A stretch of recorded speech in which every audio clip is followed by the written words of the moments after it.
सभी दर्शकों को नमस्कार। आज हम आपके लिए जो कहानी लाए हैं उसमें हम बात करेंगे बालक ध्रुव के ध्रुव तारा बनने की। तो चलिए शुरू करते हैं। स्वयंभव मनु और शत्रुपा के दो पुत्र थे, प्रियव्रत और उतान। उतान की सुनुति और सुरुचि नामक दो पत्नियां थी। राजा उतान को सुनीति से ध्रुव और सुरुचि से उत्तम नामक दो पुत्र प्राप्त हुए। यद्यपि सुनीति बड़ी रानी थी, परंतु उतान का प्रेम सुरुचि के प्रति अधिक था। एक बार सुनीति का पुत्र ध्रुव अपने पिता की गोद में बैठा खेल रहा था। इतने में सुरुचि वहां आ पहुंची। ध्रुव को उतान की गोद में खेलते देख उसका पारा 7वें आसमान पर जा पहुंचा। सोतन के पुत्र को अपने पति की गोद में बर्दाश्त न कर सकी। उसका मन ईर्ष्या से जल उठा। उसने झपट कर बालक ध्रुव को राजा की गोद से खींच लिया और अपने पुत्र उत्तम को उसकी गोद में बिठा दिया तथा बालक ध्रुव से बोली, अरे मूर्ख, राजा की गोद में वही बालक बैठ सकता है जो मेरी कोख से उत्पन्न हुआ हो।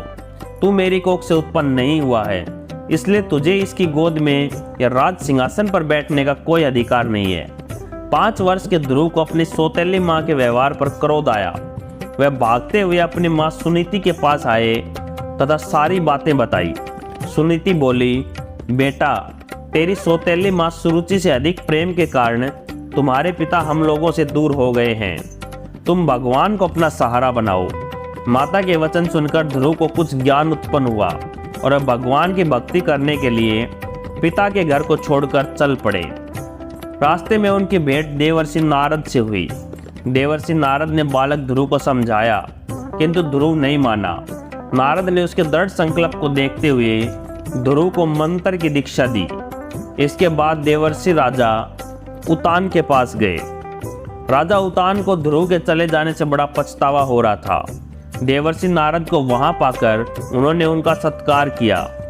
देवर्षि ने राजा को ढांढस बंधाया कि भगवान उनके रक्षक हैं। भविष्य में वे अपने यश को संपूर्ण पृथ्वी पर फैलाएंगे। उनके प्रभाव से आपकी कीर्ति संसार में फैलेगी। नारद जी के इन शब्दों से राजा उतान को कुछ तसल्ली हुई।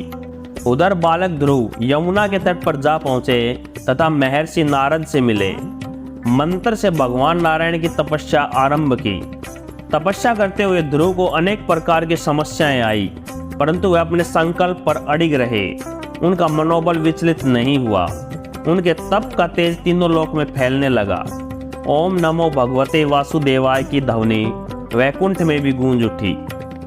तब भगवान नारायण भी योग निद्रा से उठ बैठे। ध्रुव को इस अवस्था में तप करते देख नारायण प्रसन्न हो गए तथा उन्हें दर्शन देने के लिए प्रकट हुए। नारायण बोले, हे राजकुमार, तुम्हारी समस्त इच्छाएं पूरी होंगी। तुम्हारी भक्ति से प्रसन्न होकर मैं तुम्हें वह लोक प्रदान कर रहा हूँ जिसके चारों ओर ज्योतिष चक्र घूमता है तथा जिसके आधार पर सब ग्रह नक्षत्र घूमते हैं। प्रलय काल में भी जिसका कभी नाश नहीं होता। सप्त ऋषि भी नक्षत्रों के साथ जिसकी प्रदक्षिणा करते हैं। तुम्हारे नाम पर वह लोक ध्रुव लोक कहलाएगा।